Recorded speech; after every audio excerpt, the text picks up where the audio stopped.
Oh yeah, sexy biscuits. Nice. Long was 1975. A YouTuber on the rise, reviewing games late at night and sometimes friends. But Long Wars was 1975.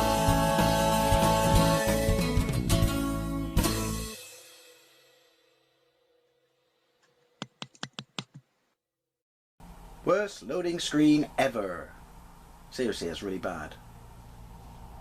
Alright, no pressure.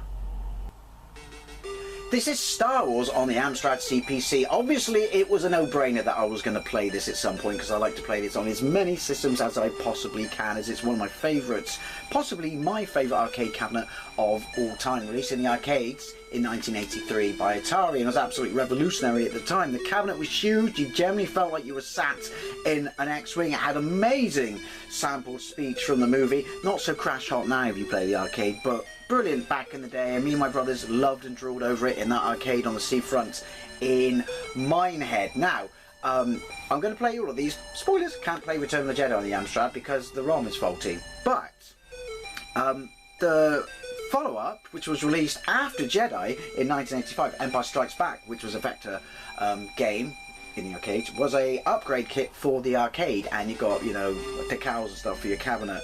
But apparently you couldn't reverse it once you've done it, and generally people preferred the first game to that game, and loads of arcade owners got pissed off. And then the third game, Jedi, was an isometric game, which I still loved back in the day and played in another arcade in Minehead, but that came out before Empire in the arcades and after Star Wars, so that would have been 1983, maybe 4, I want to say 3, which is when the movie came out. There are only 6 Star Wars movies, and only 3 of them are amazing, but yeah, and there was no expanded Disney universe. You may have heard that somewhere, but that woke bollocks doesn't exist as far as I'm concerned. Released on the micros by Domark. This is 1987, Empire is 88, and Jedi is 89, I believe, but the 2 vector graphic games were ported by Vector Graphics, but released by Domark. Spectrum, Amstrad, Commodore. I have gameplays for the Spectrum and the Commodore. Spectrum is sublime, shits all over the Commodore.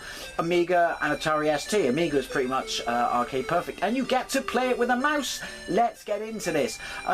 Something weird going on there. Is there support of the Spectrum and they've done a weird thing with the colours, which is what they do, or they've done something entirely themselves? We do get music on the title screen. Will we get it in the game? Now, my keyboard is wanked, so I'm going to have to pick some odd keys, but also, when you press up, press down, because it's inverted. So if you press up, it's down.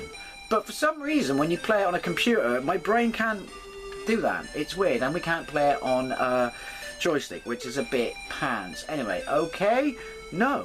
You're not the boss of me. Pretty sure it got decent reviews. It got decent reviews all across the board. Right, so down, C, which will be up, and then D will be down, which is up on my keyboard. It's above it. You know, like, I can't do QAOP, but if you do, you have your up above your down. Makes sense, I know. Left, right, fire. Okay, yes. No, oh, bollocks. No. Right, let's try that again. Right, so, up, which is down, up, left, right, fire. Yes. And we're straight into it. So, wave top right, shields in the middle. That's basically your health. Pretty sure you all know how to play Star Wars Arcade. What changes have they made to make it different from the Spectrum? Is it a port? Is it not a port? I don't know. By all means, let me know. Fire. Right. Yes. So up is up, down is down. Our actual X-Wing, you know, X-Wings are the same colour as the arcade. Shoot TIE fighters. Now, if there's no one on the screen, your guns go Harry Clappers. If there's loads of people on the screen, it slows down. It does that on all versions. It's slowest on the Commodore. Right. Am I right in thinking that the Starfield... The enemy projectiles seem a bit of an odd colour. Weren't they white on the Spectrum? I don't know. See, this is the weird thing. Without going to the other version before I try this, which seems like a lot of work, although Spectrum is on this box, I can't tell you.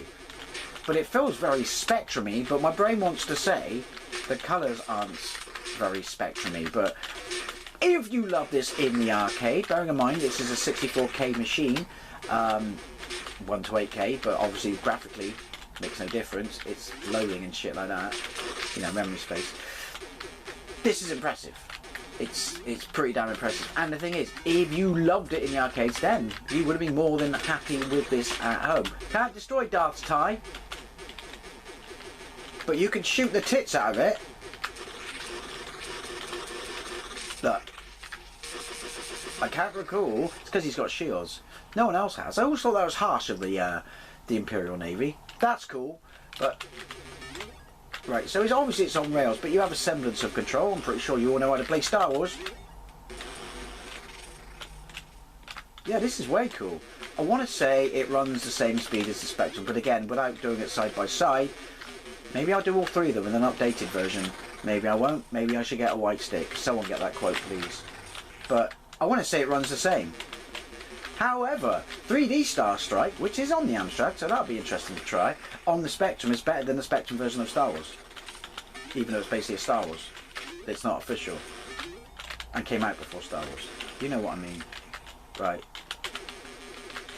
Yeah, you would have loved this. I would have liked music, you know, because I just want to dance, points for the quote. But, you know, can't have everything, can we? I mean, I want a solid gold toilet, but it's just not on the cards. Points for that quote. That's cool. So, obviously, Dean Swain sent me, was it a 1 to 8K ROM? Because I could not find a ROM for the Spectrum version years ago when I was doing it that had sound effects. So maybe that's a 48K thing. That's a story bonus for remaining energy, 5,000 times 7, one added reflector shield, so we're up to full wave 2. So it was a rinse and repeat in the arcade, and it just got more and more difficult, and he added more stuff to the trenches. But it's an old school arcade machine, isn't it? Like, it's there to make money.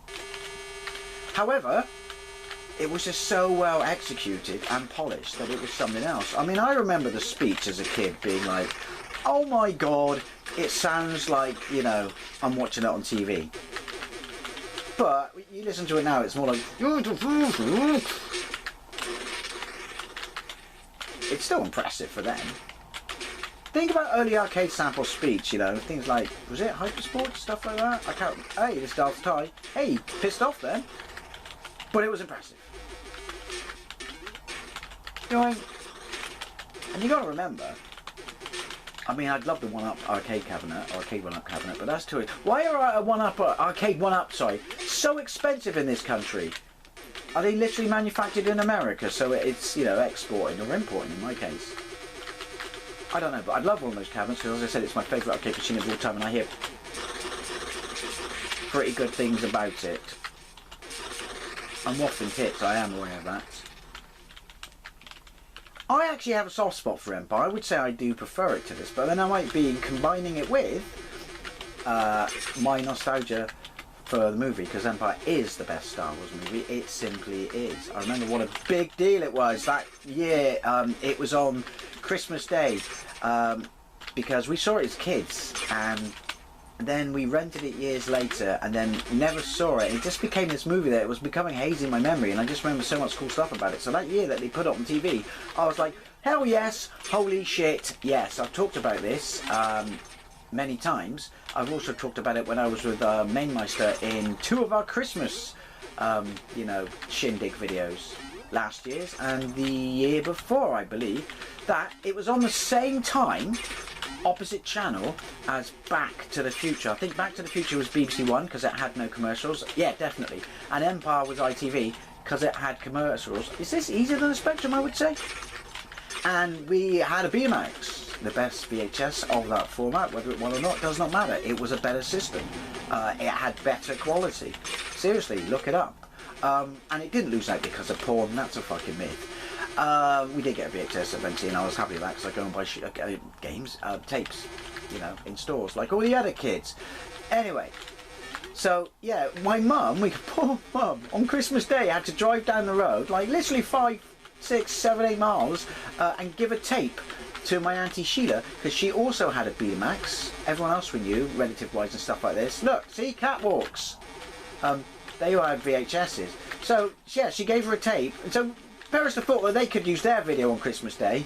Never thought that deeply into it. And she recorded Empire Strikes Back for us, because obviously I was making sure we recorded Back to the Future in my house because it was my favourite movie of all time. It has been since day one. So if something went wrong with the recording process, I wanted to be there so I could, you know, bang it and never take or correct it. Is the exhaust port coming up? Can I just... This is definitely easier than the Spectrum version. I think it's still that guy's wallet. Spoilers. That's actually from Back to the Future. Well, the second one. But yeah, I wanted to record it in our house so I could make sure that I had it. But, yeah. Sorry, that was a massive, massive waffle. But, good times. I'm liking this. I'm having fun with this. Apologies for the background noise. I do live on the busiest road in the West Country. Oh, I had my hands on the wrong buttons. It does ramp it up. I think it might be, I'm going to say this, running slower than the Spectrum. So, Spectrum does have slowdown, as I said, when there's nothing on the screen and there is stuff on the screen. You can see that by the rate of your lasers. But I'm sure I was struggling with shields at this point massively, because obviously, unless you're really good, I am not, you carry them over. It's an arcade machine, it was supposed to make money. There's Vader's, Ty. I was going to say there's Vader's Darth. Right, shoot TIE fighters. But yeah, anyway, so, random tangent there, but I think I do prefer Empire. People say like, oh, Star Wars was just more enjoyable and deeper. They're both incredibly limited on-rail shooters, regardless of the age that they came out. You know what I said about it being easier? Not so much now. Plus, Empire's got tow cables. Actually, that asteroid stage is a bit pants. I will be playing it. Like I said, I can't play Jedi. I try and fire it up and it just goes, disk image missing. I don't even know I can add ROMs to this. Super Console X. Right, do we get towers now? Yes. So basically, I mean, if you were of my age, you're probably a massive fan of Star Wars back in the day and a massive fan of Star Wars Atari Arcade. So, what was your home version and what did you think? I think I say that every time I play Star Wars Arcade, but I have to play it on every version I can. I've played the 2600 version. It's better than you think. The 5200 version, Spectrum, Commodore, Amiga, Arcade, the arcade hidden in the GameCube. Yeah, look out my GameCube Star Wars, Atari Star Wars Arcade video. And it's actually got 3 cabinets that you walk up to with the Vader model from the game, the person model. Seriously. What an amazing, amazing, like, Easter egg. And some people didn't know until I put it in my video. Right. 4 shields left. Still got more than the ties. Thanks, Imperial Navy. I'd definitely join you. What a bright career I could see, and a future. Flying a spaceship with no shields, you cheap bastards. I'm just going to stay here. It seems to be working. Although we want to rack up a score. Shit! I'm going to have to, obviously you won't see it behind closed doors, I'm going to play it after this, but I want to say I think the Spectrum is ever so slightly, but maybe not, faster, but hey, you know, that's a funny thing about when you play such similar titles and such similar architecture, but not side by side. Yeah, I know, waffle, yoink! See, this now makes it really, really difficult to avoid the lasers. That's the whole point. Shield gone! Shit! It came from behind. See what I did there? Oh! Yeah, do you have to... Can you just avoid... I don't know if I'm going to make it. Jesus. No! Oh! Oh, there you go. Star Wars... Atari Star Wars Arcade on the Amstrad. I think this is absolutely banging. How it compares to the Spectrum version, I do not know. But would love to know what you think. Thank you very much for watching. I'll see you later.